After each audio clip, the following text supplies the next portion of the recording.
muri saro haza inzoka, ariko iyo nzoka zari inzoka zitatu. Hatangura hazi ya mbere, iyo nzoka nkabona isa n'umuhondo, ku munwa igatukura, mu maso nayo ikagira mu maso nk'aho umuntu ariko akirabura. Ndavuga ati iki kintu gisa n'umuhondo kirekire mbona kigorora mu kugenda nk'inzoka, ntiyo bari inzoka y'ubundi bwoko. Ndagikubise mbona kiravumbutse kiraje ngo kinge. Ndavuga ati iyi ni inzoka. Ashesha mpita inkoni ndayikubita ndayica. Maze kuyica mbona haje iyindi nzoka igira kabiri, nayo nyene isa nka kwa kundi isa n'umuhondo. Iyo inshikiriye ndavuga ati namaze kubahinyura ko muri inzoka.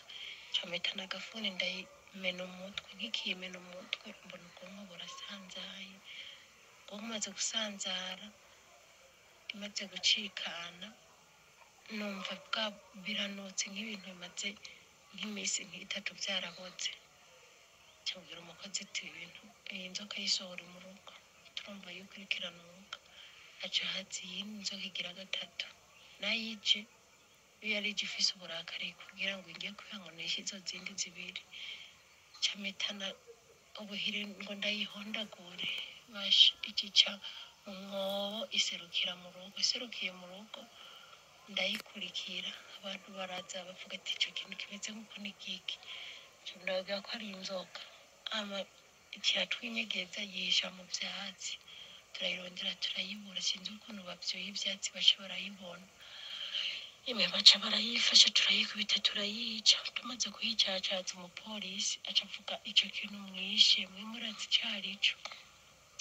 Umushefu ngo yarantumye ngo nze kuraba, basha ngo abantu muzi ko mwacishe ngo muravyirengera ngo muraje kubisigura. Ewe biherera ngaho. Izo n'izindi ndoto zigira kabiri narose nyene zanteye ubwoba zinanira no gusobanura. Shalom abakunzi ba Elayo TV, twagarutse. Amahoro y'Imana mubane, abari mu Rwanda, abari hirya y'u Rwanda, ibihugu duhanye imipaka, muri Afurika, mu bihugu bitandukanye, abari i Burayi hose, muri Aziya, muri Amerika, mwese ndabasuhuje. Amahoro y'Imana mubane. Uri Kristo, uri Mesiya, uri ntare yo mu muryango wa Yuda, uri gishitsi cya Dawidi, uri byose. Tugufite nebone yata, nitwifuza undi murengezi. Ubane natwe uwera muri sinzozi, tukubone usobanura imitima y'abantu mu izina rya Kristo Yesu. Amen. Bakunzi ba Elayo TV, twari tumaze iminsi tutaza kuri mikoro. Maze iminsi ndwaye ka malaria kari kamereye nabi. Ariko ndi gukira, Imana hari gukora imirimo n'ibitangaza, ndi gufata imiti kandi ibindi biragenda neza. Abantu rero barota zino nzuzi zo kurota inzoka, bamwe babigarutseho kuri komanteri, ariko narabisobanuye, nshobora kuba ntarabisobanuye cyane ngo mbitindeho, nk'ucyo mfata akantu kamwe nkagasobanura nkagatindaho. Ariko yurose wica inzoka biba bisobanura iki? Wica imbeba bisobanuye iki? Wica injangwe bisobanuye iki? Iyo igucitse inzoka ikigendera, hari abantu icika, hari nabi injangwe icika, n'imbeba ikagucika. Ibyo biba bisobanuye iki rero? Rero iyo urota inzoka ikaza ukayica, inzoka ivuga umuriganya, umuntu wakuriganya akazi kawe, ibyo ugiye kugeraho, ubukumi bwawe, ibintu bitandukanye nyine. Umuriganya de bonne moque atabo akakuriganya. Imana ibiri kuvuga ati ndamukwiciye, byaba biva ku mbaraga za Satani, Imana ikavuga mbigukuriyeho. Wabyumvishe?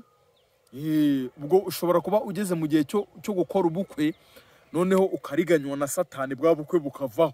Cyane n'iterambere, cya promotion, cya ukariganywa akazi, n'ibintu byinshi wariganywa. Imana ikwereka inzoka ikumereye nabi, ujye usenga uyice mu mwuka. Niba ubona mu nzozi utayishe, iyo ubonye igucitse, ujye ufata amasengesho wiyiruje ubusa nk'ay'iminsi 2 cyangwa 1 uko ushobojwe, usenga uyice mu mwuka. Iyo urose wica imbeba ni inyatsi kumwe, ugacuruza wapi bikanga, ukabona amafaranga ukayoberwa iyo yagiye. Nicyo niba bishaka kuvuga. Rero naho iyo uyishe ni sawa, ariko iyo zigucika ibyo bintu ntabwo ari sawa. Ikindi kintu icyo inzoka tuyivuyeho, none ipusi talabo. Ipusi ivuga umurozi. Iyo urose ipusi ukabona iri kwinjira mu nzu, ukabona urayisohoye urayishe, ni umurozi Imana ibigukijije. Iyo utayishe ukabona iri hafi yawe, ukabona yinjiye mu nzu, ukabona fata amasengesho, ni umurozi uba ukumereye nabi, umwirukane mu izina rya Yesu. Hari abarota bari gukandagira mu ntozi, hari abarota inda zibuzuyeho. Iyo ni imyuka mibi. Iyo urota nk'ibyo bintu bibi bikumereye nabi, ujye ufata amasengesho wiriza ubusa, uri imbere y'Imana, usenge Imana yabikweretse kugira ube maso ibikureho. Ariko iyo utabaye maso lebonemo, umurozi arakwahagiza. Utabaye maso inyatsi iragendeka kuba kayebwe. Iyo utabaye maso umuriganya kuzaho.